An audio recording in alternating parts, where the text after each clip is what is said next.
Price lord. ఎలా ఉన్నారు, బాగున్నారా? ఈవినింగ్ జస్ట్ ఒక రిఫ్రెషింగ్ టైం కోసం మేము అందరూ ఇట్లా విధంగా మా టీంతో పాటు ఇలా క్రికెట్ ఆడడానికి వచ్చాం. ఇక్కడ వచ్చిన తర్వాత నాకు ఏమన్నా నన్ను అడిగారు, అన్న నా జీవితంలో ఒకటి స్టార్ట్ చేయాలనుకుంటున్నాను, ఎప్పుడు స్టార్ట్ చేస్తే బాగుంటుంది అని అన్నారు.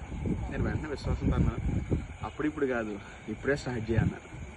ఆయనకి ఆ మాట చెప్పిన వచ్చి కూర్చున్న తర్వాత నాకు తెలిసిన విషయం ఏంటంటే, నాకు అర్థమైన విషయం నేను ఎన్నో నెలల నుంచి ప్రారంభించాలనుకున్నది నేను ప్రారంభించకుండా ఆపేస్తాను. అదేంటంటే యూట్యూబ్లో ఈ విధంగా ఈ షార్ట్ వీడియోస్, తర్వాత ఈ క్లిప్స్ని సర్మన్ క్లిప్స్ని పెడుతుంది. అంతే ఇలా స్ట్రైట్ అవే ఒక వర్డ్తో మీ అందరిని ఎంకరేజ్ చేయాలి, ఈ కార్యక్రమం చేయాలని ఎప్పటి నుంచి ఆశిస్తున్నాను, అయితే చేయలేదు.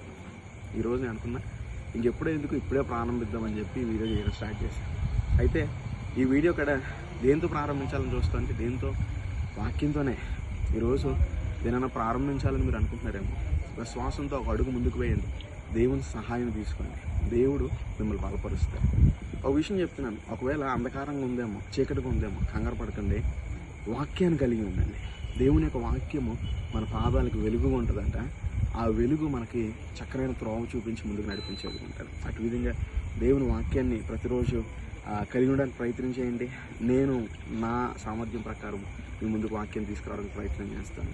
వాక్యంలో ఎదుగుదాం, వాక్యంలో బలపడదాము, వాక్యపు వెలుగులో ఆశీర్వదింపబడ్డాము.